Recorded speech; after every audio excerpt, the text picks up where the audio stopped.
Dice la palabra de Dios en el Evangelio de Juan, capítulo 13, versículo 13. Dice: vosotros me llamáis maestro y señor, y decís bien porque lo soy. Esto les dijo el Señor Jesús a sus discípulos después de haberles lavado los pies. Y estoy hablando que el Señor Jesús tenía discípulos porque era un maestro, porque el Señor Jesús es nuestro maestro de maestros. Nosotros consideramos a nuestro Señor Jesucristo como nuestro Salvador, como nuestro Señor, como nuestro sumo sacerdote, pues es el quien está intercediendo por nosotros ante el Padre, ¿verdad? También podemos hablar del Rey de Reyes y Señor de Señores, y también podemos decir que Jesús fue profeta, ¿verdad? Porque también mucho de lo que él habló fue en base a las profecías que se han cumplido y que están por cumplirse. Y aunque decimos que nuestro Señor Jesucristo es un maestro, un rabino, un rabí, pocos de nosotros, ¿verdad?, nos beneficiamos y aprendemos verdaderamente del maestro. Hoy quiero que comencemos esta parte reconociendo a nuestro Señor Jesucristo como nuestro maestro. Gloria a Dios. Mire que la Biblia, si nosotros leemos los evangelios, nada más en los evangelios podemos considerar 38 parábolas, lo que es Mateo, Marcos, Lucas y Juan. Y si vamos a sus enseñanzas agrupadas, son 16 enseñanzas. Pero si consideramos el Sermón del Monte, que son capítulos 5, 6 y 7 del Evangelio de Juan, en el Sermón del Monte el Señor habló muchísimas cosas enseñando a sus discípulos. Y nosotros verdaderamente es que somos malos discípulos, ¿verdad? Porque no aprendemos del verdadero maestro, porque no aprendemos realmente de las enseñanzas de nuestro Señor Jesucristo en los evangelios. Un rabino tenía que tener autoridad, y se le consideraba un rabino con autoridad, un rabino que tenía esmisha en hebreo, y era la autoridad del rabino. Para que un rabino tuviera autoridad, tendría que haber recibido esa autoridad de otros 2 rabinos por lo menos, para que tuviese la autoridad, es decir, este puede enseñar. Eso, si nosotros decimos, bueno, nuestro Señor Jesucristo, ¿con qué autoridad hablaba? Porque los fariseos, los escribas le preguntaron, ¿y con qué autoridad hablas? ¿Quién te dio autoridad para hacer eso? Juan el Bautista fue uno de los que le dieron autoridad a nuestro Señor Jesucristo. Juan el Bautista era hijo de un sacerdote, y en el linaje de un sacerdocio también era profeta. Y de él dijo Juan el Bautista: he aquí el Cordero de Dios que quita el pecado del mundo, y yo soy indigno de atarle siquiera las correas de sus zapatos. Pero también el Señor Jesucristo recibió la autoridad de su Padre. En el bautizo de Jesús se oyó la voz del Padre que dijo: he aquí mi Hijo amado, en quien tengo toda mi complacencia, ¿verdad? Pero en la transfiguración en el monte, cuando subieron los 3 discípulos, que aquellos cercanos que estaban a Jesús, que era Juan, Jacob y Pedro, pudieron también oír la voz del Padre diciendo: seguidle a Él, haced lo que Él les pide, porque este es mi Hijo, obedecedle. Él de esa manera recibió la autoridad. Por eso cuando nosotros vemos ahí en Marcos 11:28, ¿verdad?, y que ellos le preguntan, los escribas, Marcos 11:28, le voy a dar lectura. Dice ahí: y le dijeron: ¿con qué autoridad haces estas cosas? ¿Y quién te dio autoridad para hacer estas cosas? Jesús respondiendo les dijo: os daré también una pregunta, respondedme y os diré con qué autoridad hago estas cosas. ¿El bautismo de Juan era del cielo o de los hombres? Respondedme. Y claro, los escribas fariseos decían: si decimos que era de los hombres, porque la gente consideraba a Juan el Bautista un profeta, ¿verdad? Pero si decimos que es de Dios, entonces no le quisieron responder. Fíjense cómo le dijeron. Entonces ellos discutían entre sí diciendo: si decimos del cielo, dirá: ¿por qué pues no le creísteis. Y si decimos de los hombres, pero temían al pueblo, pues todos tenían a Juan como un verdadero profeta. Así que respondiendo dijeron a Jesús, no sabemos. Entonces respondiendo Jesús les dijo, tampoco yo os digo con qué autoridad hago estas cosas, ¿verdad?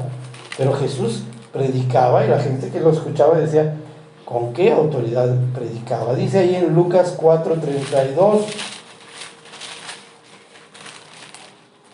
dice en el Evangelio de Lucas, capítulo 4, versículo 32, dice ahí, y se admiraban de su doctrina porque su palabra era con autoridad. ¿Por qué? Porque tenía esa esmisha que le llamaban los judíos, un rabino con autoridad, con esmisha. Y como todo rabino o como todo maestro, tenía que tener discípulos. Y un maestro sin discípulos no sería un maestro, ¿verdad? Entonces, él tenía a sus discípulos, los talmidín, que son los discípulos, y les enseñaba, pero les enseñaba con autoridad. Fíjense que la forma de enseñanza, lo que se considera la enseñanza de un rabino, se le conoce con el nombre de pardés. Eso es la enseñanza. Y tienen diferentes maneras de enseñanza los maestros. Y los rabinos judíos, la forma más sencilla es el pashá. Es la forma más sencilla.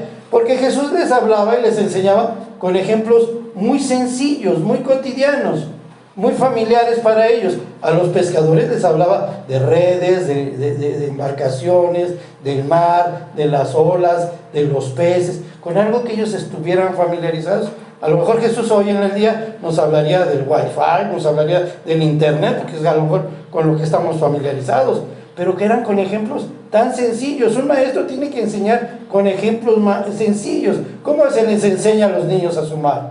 Una manzanita más una manzanita, cosas sencillas, y eso le da también el carácter a un maestro de enseñar con esa sencillez. Pero también aparte usaba el remés, que era la enseñanza en base a las escrituras, ¿verdad? Oíste que es adulterio aquel que fornica con una mujer. Bueno, pues yo les digo que aquel que mira con lujuria, con deseo a otra mujer, ya está adulterando, ¿verdad? Ya está pecando. Entonces, con la misma escritura enseñaba. Y no solo eso, también se le conoce como el drash o el midrash, que es la enseñanza alegórica. Las parábolas que enseñó mi Señor Jesús, mi Maestro, eran parábolas con ejemplos sencillos, pero para dar enseñanza. Un claro ejemplo lo tenemos con la del hijo pródigo, ¿verdad? Del buen samaritano, y así diversas parábolas. Era otra forma de enseñar. Otra es el sot, que se le conoce, pero ese ya es a lo mejor un sentido secreto, místico, escondido. Los rabinos muchas veces se van a ese sentido escondido, ¿no? Que es muchas veces la base de la cabala judía, donde cuentan el número de las letras, el valor numérico, y que puede representar eso. Hay un peligro cuando a todo le queremos encontrar una interpretación. Acuérdense que la regla base número 1 de la hermenéutica es la interpretación literal. Ahí yo me voy, ¿qué quiere decir? Pues lo que aquí dice. Pero ya las figuras alegóricas nos ayudan. Y un maestro con autoridad enseñaba con todos esos recursos, de esa manera. Y tiene su base cuando decía, a Moisés, que estaba cansado, que ya no podía con toda la nación. Estamos hablando de casi 2 millones de personas. Y él tenía que juzgar caso por caso. Su suegro le dijo, necesitas que alguien te ayude, tú no puedes con todo esto. Y él habló con Dios, y Dios le mostró y le llamó 70 ancianos, varones piadosos. Lloró, y el espíritu que había en Moisés se le transmitió a esos 70, ¿verdad? Esa es la base de esos rabinos con autoridad. Y Jesús es un maestro que tiene autoridad. Imagínense que enseñaban en tiempos de Jesús los maestros, los rabinos. Pues les enseñaban la ley, los mandamientos. Pero no solo eso, tienes que aprender las 614 ordenanzas. Era un yugo pesado de aprender para tener conocimientos. Ese era el yugo del rabino. ¿Y qué decía nuestro Señor Jesucristo? Decía ahí en Mateo 11, Mateo 11, 28 a 30. Les decía, mi yugo es fácil. ¿Por qué? Ahorita lo vamos a ver. Porque él le hablaba que su yugo era fácil. Mateo 11 del 28 al 30. Dice ahí, venid a mí todos los que estáis trabajados y cargados, y yo os haré descansar. Llevad mi yugo sobre vosotros y aprended de mí, que soy manso y humilde de corazón, y hallaréis descanso para vuestras almas, porque mi yugo es fácil y ligera mi carga. ¿Por qué hablaba así el Señor Jesús? ¿Cuál era el yugo del maestro? Cuando un escriba, un fariseo lo confrontó y dice, así como para probarlo, a ver si es cierto que sabes, ¿no? Y dice ahí en Marcos 12, 28, 34, dice, a ver, ¿cuál es el más importante mandamiento, no? A ver, porque todos se acercaban a él para probarle, para verdaderamente saber si era un rabino con autoridad, si era un rabino que sabía, que conocía. Acordémonos que nuestro Señor Jesucristo desde pequeño no se les perdió a los padres, a María y a José, y estaba en el templo preguntando y aprendiendo. Dice ahí en Marcos capítulo 12, versículos 28 al 34. Dice ahí, acercándose uno de los escribas que los había oído disputar y sabía que les había respondido bien, le preguntó, ¿cuál es el primer mandamiento de todos? Jesús le respondió, el primer mandamiento de todos es, oye Israel, el Señor nuestro Dios, el Señor uno es. Acuérdense, el Shema, ¿verdad? Lo que los judíos memorizan. El judío solo adora a Dios y solo ama a Dios. Y eso está sacado precisamente de Deuteronomio 6, 4, 5. Y dice, y amarás al Señor tu Dios con todo tu corazón y con toda tu alma y con toda tu mente y con todas tus fuerzas. Este es el principal mandamiento. Y el segundo es semejante, amarás a tu prójimo como a ti mismo. No hay otro mandamiento mayor que estos. Y entonces el escriba le dijo, bien, maestro. Está reconociendo que era un maestro, porque le había contestado bien. Dice, has dicho que uno es Dios y no hay otro fuera de él, y amarle con todo el corazón, con todo el entendimiento, con toda el alma y con todas las fuerzas, y amar al prójimo como a nosotros uno mismo, es más que todos los holocaustos y sacrificios. Jesús entonces, viendo que había respondido sabiamente, le dijo, no estás lejos del reino de Dios. Y ya ninguno osaba preguntarle. Los escribas, los fariseos, les acercaban a él para probarlo, para cuestionar, a ver si es cierto que sabes. Y siempre les respondió bien. ¿Por qué? Porque era un rabino con autoridad, porque él sabía y conocía los pensamientos.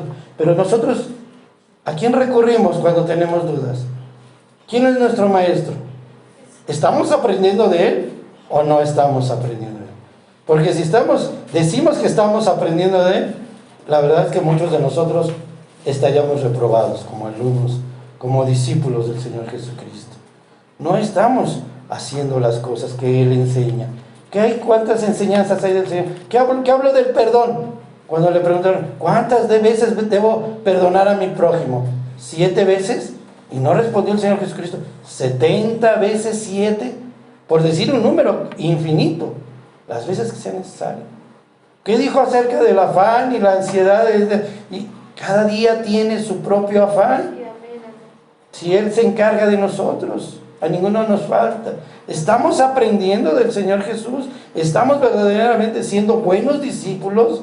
Somos esos talmidim, porque acuérdense que los discípulos del Señor Jesucristo caminaron con Él 3 años, anduvieron con Él, y todos en un momento determinado reprobaron porque todos se vieron.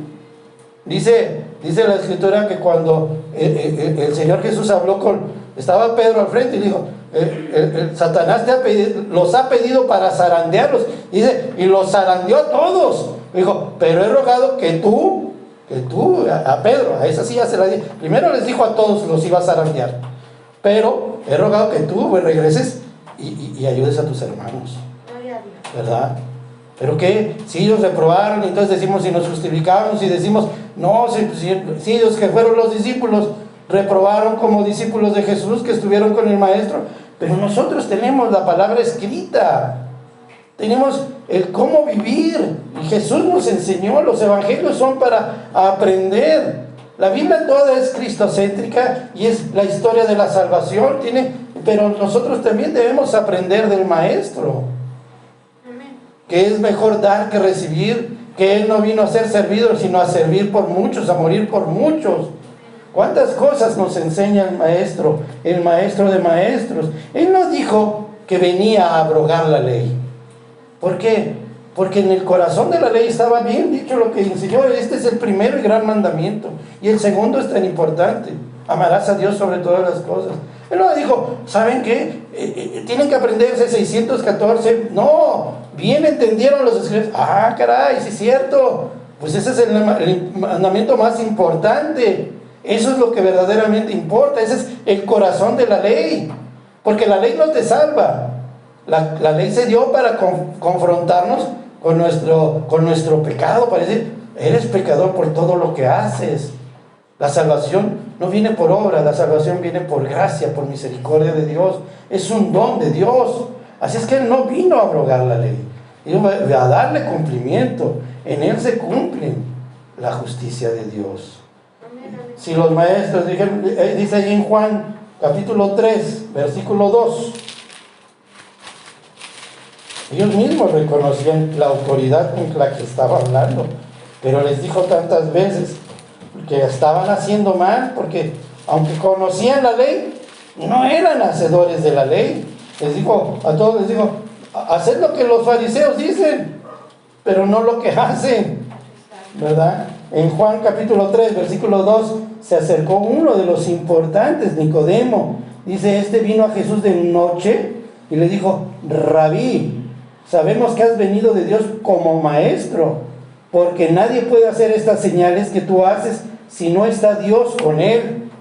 O sea, los mismos principales, los mismos que después lo enjuiciaron injustamente, lo martirizaron, le pusieron una corona de espinas, le pusieron unos clavos que atravesaron sus manos, lo crucificaron dándole muerte. Esos mismos, porque aunque reconocían la autoridad de Jesús, ¿verdad? Reconocían su autoridad, no soportaban lo que ellos les estaban confrontando. Pero ese es nuestro maestro. Él es el que dijo, yo soy el camino, la verdad y la vida, y nadie va al Padre si no es por mí.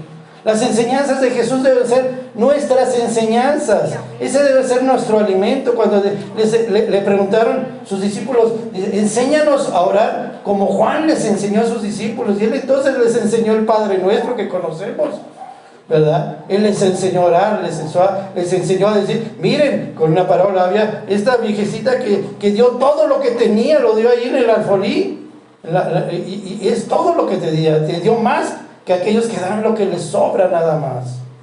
¿Cuántas enseñanzas? Aquel insensato que dijo, ya acumulé mucho, voy a ir a reposar. No, y al otro día te vas a morir. ¿De qué te sirvió acumular riquezas en este mundo? Cuando aquí en este mundo la polilla los consume y el ladrón los hurta.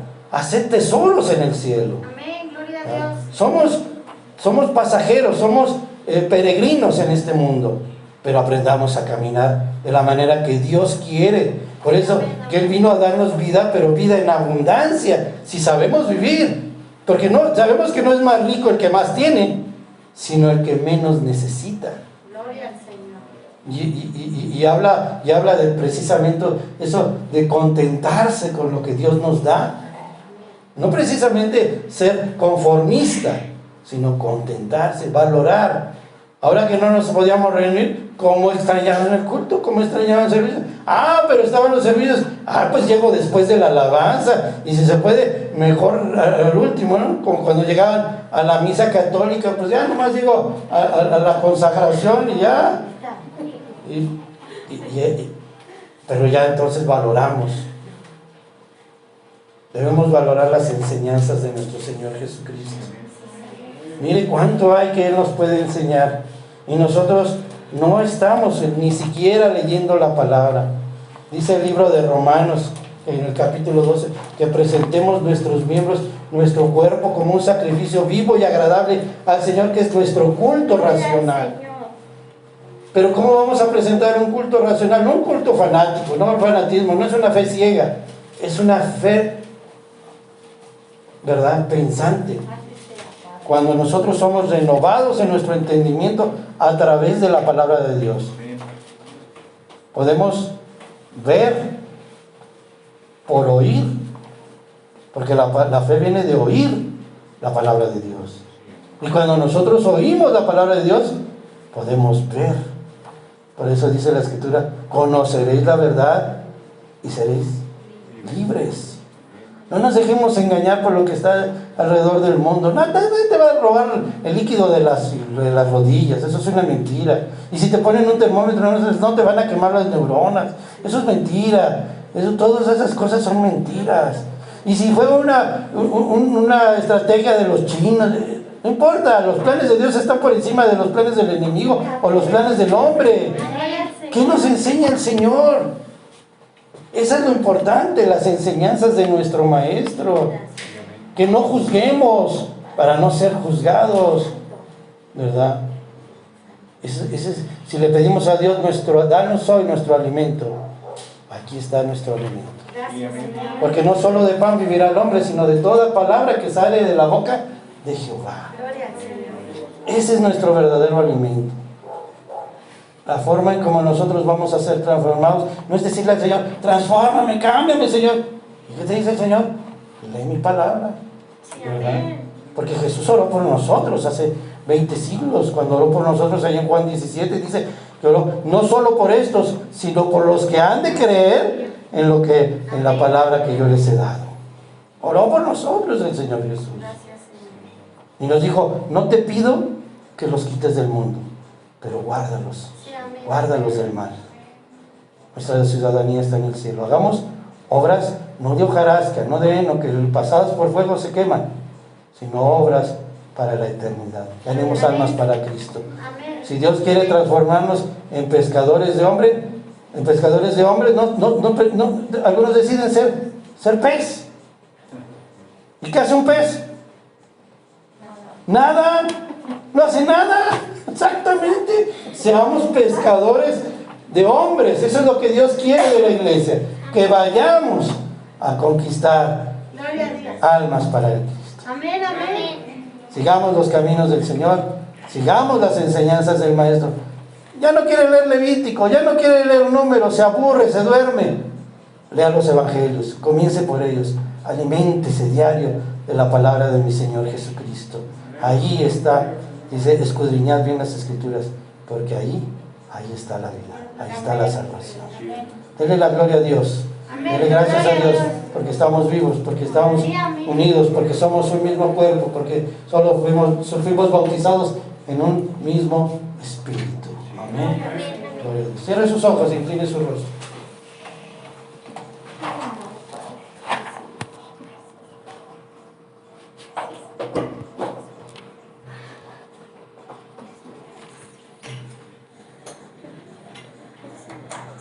Bendito Dios Padre Todopoderoso, te doy la gloria y la